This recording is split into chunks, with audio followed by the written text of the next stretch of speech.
नमस्कार, मैं स्वाति सक्सेना हरियाणा न्यूज में आप सबका स्वागत करती हूं। खबर की शुरुआत से पहले एक नजर हेडलाइंस पर।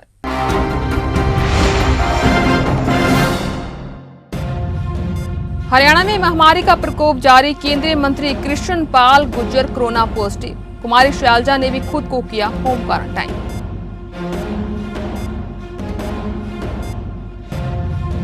एसडीएच कालका में 10 कर्मचारी पाए गए महामारी पॉजिटिव। 1-2 दिन ओपीडी रहेगी बंद। सीएमओ डॉक्टर जसजीत कौर ने दी जानकारी।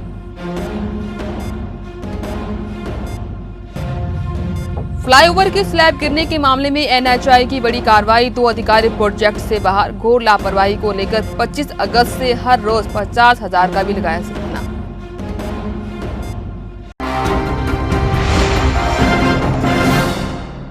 अब खबरें विस्तार से। हरियाणा में महामारी का प्रकोप कम होने का नाम नहीं ले रहा। अब केंद्रीय मंत्री एवं फरीदाबाद के सांसद कृष्ण पाल गुर्जर की रिपोर्ट पॉजिटिव पाई गई है। इसकी जानकारी उन्होंने खुद ट्वीट कर दी। उन्होंने ट्वीट कर लिखा कि स्वास्थ्य संबंधी दिक्कतों को गंभीरता से लेते हुए मैंने महामारी टेस्ट करवाया, जिसकी रिपोर्ट पॉजिटिव पाई गई है। उन्होंने सभी को अपील की है कि जितने भी लोग पिछले दिनों मेरे संपर्क में आए हैं, कृपया वह महामारी को गंभीरता से लेते हुए अपना कोरोना टेस्ट जरूर करवाएं। उधर प्रदेश कांग्रेस अध्यक्ष कुमारी शैलजा ने महामारी संक्रमित के संपर्क में आने के बाद खुद को होम क्वारंटाइन कर लिया है। उन्होंने भी इसकी जानकारी ट्वीट कर दी। शैलजा ने ट्वीट में लिखा है कि महामारी संक्रमित के संपर्क में आने की वजह से एहतियात के तौर पर मैंने कल रात को खुद को होम क्वारंटाइन कर लिया है। अगले 1 सप्ताह तक मैं क्वारंटाइन रहूंगी। कृपया आप भी एहतियात बरतें व सुरक्षित रहें। एसडीएच कालका में 10 कर्मचारी महामारी पॉजिटिव पाए गए हैं। सीएमओ डॉक्टर जसजीत कौर ने जानकारी देते हुए बताया कि उन्होंने एसएमओ डॉक्टर धर्मेंद्र को इन्फॉर्म कर दिया है। कई कालका के एसडीएच में 1-2 दिन सिर्फ इमरजेंसी और लेबर रूम की सर्विस उपलब्ध रहेगी। पूरे हॉस्पिटल को डिसइंफेक्ट किया जाएगा। हॉस्पिटल का जो स्टाफ महामारी पॉजिटिव मरीज के संपर्क में आया है या किसी स्टाफ में कोई लक्षण है, उनके टेस्ट किए जाएंगे। जो कर्मचारी महामारी पॉजिटिव पाए गए हैं उनको आइसोलेट किया जाएगा। 1-2 दिन ओपीडी बंद रहेगी। जब तक सारे हॉस्पिटल को सैनिटाइज नहीं किया जाता, सिर्फ इमरजेंसी सर्विसेज और लेबर रूम की सर्विसेज ही उपलब्ध रहेंगी। हरियाणा के उप मुख्यमंत्री दुष्यंत चौटाला ने कहा कि एक्साइज पॉलिसी में बदलाव होने से काफी फायदा मिला है। उन्होंने कहा कि हमने इस पर सख्ती से काम किया, इससे प्रदेश में राजस्व बढ़ा है। डिप्टी सीएम ने कहा कि अगर इसमें घोटाला हुआ तो रेवेन्यू में कैसे बढ़ोतरी होती है। उन्होंने कहा कि अतिरिक्त एक्साइज ड्यूटी में बढ़ोतरी हुई है। इसमें 27.33 करोड़ अतिरिक्त एक्साइज ड्यूटी मिली। दुष्यंत ने कहा कि अब हर महीने एक्साइज का ऑडिट किया जाएगा। उप मुख्यमंत्री ने कहा है कि घोटाला करने वालों को जवाब मिला है। दूसरे राज्यों के मुकाबले में हरियाणा में ज्यादा कलेक्शन हुई है। डिप्टी सीएम ने कहा कि स्टॉक में जहां कमी आई वहां कार्रवाई की गई। उन्होंने एक्साइज विभाग के अधिकारियों को पीठ थपथपाई और कहा कि अधिकारियों ने अच्छा काम किया है। गुरुग्राम के सोहना रोड पर एलिवेटेड फ्लाईओवर की स्लैब गिरने के मामले में भारतीय राष्ट्रीय राजमार्ग प्राधिकरण ने बड़ी कार्रवाई की है। एनएचएआई ने 2 अधिकारियों को प्रोजेक्ट से बाहर कर दिया है। वहीं कंस्ट्रक्शन कंपनी ओरिएंटल B&S और NL मालवीय इंफ्रा प्रोजेक्ट को शो कोर्स नोटिस जारी किया गया है। इसके साथ ही एनएचएआई ने कंस्ट्रक्शन कंपनी के खिलाफ बिना सुरक्षा और सही बैरिकेडिंग के न होने, रोड सेफ्टी में घोर लापरवाही को लेकर 25 अगस्त से हर रोज 50,000 का जुर्माना लगाया है। एनएचएआई ने engineering company LN Malviya infra project के 2 अधिकारियों के खिलाफ भी बड़ी कार्रवाई की है। गूंगी, बहरी व मानसिक रूप से विक्षिप्त 13 साल की नाबालिग के साथ बलात्कार किया गया। मामला फरीदाबाद का है, जहां पुलिस में शिकायत मिलने के बाद आरोपी को गिरफ्तार कर लिया गया है। बता दें कि पिछले कुछ दिन से लड़की काफी परेशान नजर आ रही थी, जिसके बाद परिवार ने पूछताछ की तो पता चला कि पड़ोस में ही रहने वाले एक अधेड़ उम्र के व्यक्ति ने उसे अपनी हवस का शिकार बनाया और बुरी तरह से मारा पीटा भी, जिसके बाद मामला पुलिस तक जा पहुंचा। पीड़िता का परिजनों का आरोप है कि जब शिकायत लेकर थाना पहुंचे तो पुलिस ने पहले तो आरोपी के खिलाफ कार्रवाई करने की बजाय उनसे ही बदसलूकी की और बाद में उनके विरोध के चलते मामला दर्ज कर लिया गया। वहीं पुलिस अपने ऊपर लगे लापरवाही के आरोपी से इनकार कर रही है। उनके मुताबिक शिकायत मिलते ही उन्होंने मामला दर्ज कर आरोपी को गिरफ्तार किया है। तो क्या पुलिस के पास आए थे? क्या आपकी पुलिस ने सुनवाई करी या नहीं? सुनवाई तो बिल्कुल नहीं करी थी। धमकी दे रहे थे कि आपका केस कट जाएगा, ये हो जाएगा, वो हो जाएगा। फिर हमने फ़ोन करा, जब हमारे मकान मालिक हैं उन पर फ़ोन किया, उन्होंने हमारे थोड़ी हेल्प की थी। जब इनकी थोड़ी सुनवाई हुई है, जब ये कोर्ट तक और यहाँ तक बात पहुँची है। तो क्या वो आरोपी गिरफ्तार हुआ या नहीं?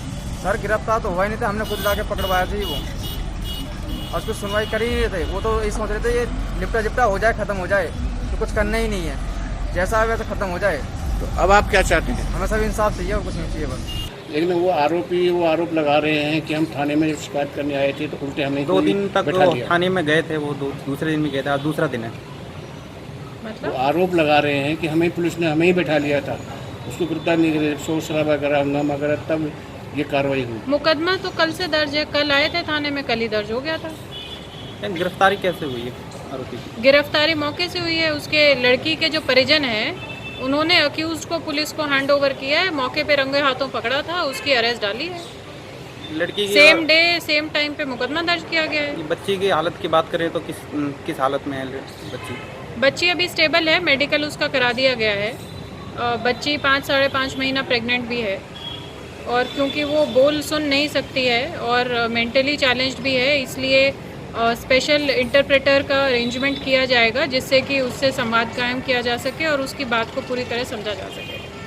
फरीदाबाद के सागरपुर गांव में खेत में काम कर रही एक महिला पर तेंदुए ने हमला कर दिया, जिसके बाद महिला घायल हो गई। महिला के मुताबिक वह अपने कुछ लोगों के साथ खेत में कपास तोड़ने गई थी, तभी काम करते समय तेंदुए ने उस पर हमला बोल दिया, जिसके बाद उसने शोर मचा दिया तो तेंदुआ मौके से भाग गया। घटना की सूचना मिलने के बाद पुलिस और वन विभाग की टीम मौके पर पहुंची और तेंदुओं की तलाश में जुट गई है, लेकिन फिलहाल वन विभाग के अधिकारी ने तेंदुए के होने की पुष्टि नहीं की है। हम दोनों बहन लग रहे, 3-4 जने थे, मेरी दीदी थी, मैं थी, जीजा थे, हम थोड़े फासले पे थे। ये थी, इसके पास आया था तो ये इधर उधर से बचाओ की आवाज आई थी। इतने हम आए थे, इतने वो भाग गया था। तो कैसा था कि पूछा होगा किस तरीके से हमला करा, कहाँ चोट उसने पहुंचाई है? उसने हाथों पे पहुंचाई है, गर्दन पे पहुंचाई है, नीचे डाल दी थी, चारों ओर से घेरा दिया था। वो शुक्र है जो आंखों पे कुछ नहीं किया। ऐसा है जी, जो महिला के निशान देखे गए हैं उससे प्रतीत नहीं हो रहा उस पर पैंथर ने अटैक किया है जी, और वैसे खुरचे लगी हुई हैं इसके जी, और जो शर्ट फटी हुई है शर्ट से भी प्रतीत नहीं हो रहा, तो उसकी शर्ट में कोई ऐसा पैंथर द्वारा निशान वो कराया गया हो जी, ठीक है। और बाकी जो ये अफवाहें चल रही हैं 3-4 दिन से, NTPC जाजरू से चली थी ये, और वो वीडियो को जूम करके ने बिल्ली का ये शेर बना दिया, और ये अब कंटिन्यू अफवाह चल रही। विवाद किसी भी समस्या समाधान का हल नहीं है। विवाद की स्थिति में हर मामले को समाज के लोगों के साथ मिल बैठकर सुलझाने का प्रयास करना चाहिए, ताकि भाईचारा व सामाजिक सद्भाव कायम रह सके। यह बात महिला आयोग सदस्य इंदु यादव ने नगर के लोक निर्माण विभाग विश्राम गृह में लोहारू क्षेत्र के पारिवारिक विवादों में सुलह करवाने के बाद उपस्थित पक्षों के लोगों को समझाते हुए कही। इस दौरान इंदु यादव ने गांव खड़कड़ी में विरमित व शकुंतला के जमीनी विवाद को दोनों पक्षों की मौजूदगी में आपसी सुलह से निपटारा करवाया। वहीं गांव नकीपुर में विधवा महिला के वसीयतनामे के विवाद का भी निपटारा किया। इसके अलावा लोहारू में एक विवाहिता के बच्चों सहित फरार होकर अन्य व्यक्ति के घर पर रहने के मामले में भी दोनों पक्षों की सुलह करवाकर मामले का निपटारा किया गया।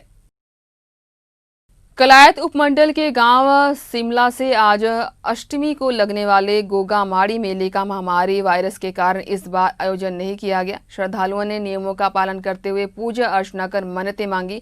वहीं गोगा माड़ी के सेवादारों द्वारा लोगों से मास्क पहनकर व 2 गज की दूरी बनाए रखने के लिए सजग किया गया। वहीं गांव अम्मूपुर में हर वर्ष की भांति बाबा केहर पीर के मेले में दूर दराज से श्रद्धालु अपनी मन्नत मांगने के लिए पहुंचते हैं, पर अब की बार मेले में किसी प्रकार की रौनक देखने को नहीं मिली। बच्चे और महिलाएं बहुत कम नजर आए, क्योंकि बच्चे यहां पर अपने खिलौने खरीदने के लिए आते थे। अब की बार बच्चों के चेहरे मायूस दिखे और हर वर्ष की भांति भंडारे का आयोजन किया जाता था। विश्व भर में चल रही महामारी को देखते हुए ज्यादा भीड़ न हो, भंडारे का आयोजन भी नहीं किया गया। जो भी भगत माथा टेकने के लिए आता है, सैनिटाइजर का विशेष प्रबंध किया गया है और ढोल नगाड़ों से बाबा के भजनों का गुणगान किया गया। ये जो केहर पीर बाबा का मेला है, पिछले कई 100 वर्षों से यहाँ पे लगता है।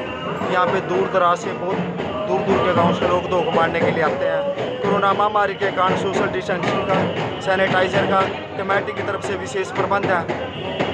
सभी चीज़ों को मद्देनज़र रखते हुए हमने सारी जिस तरह के भी रूल भारत सरकार का नियम है उसको फॉलो कर रहे हैं हम, ताकि यहाँ पे कोई भी किसी प्रकार की किसी को भी कोई दिक्कत न आए। इसके साथ ही आप मुझे दीजिए आज्ञा। धन्यवाद।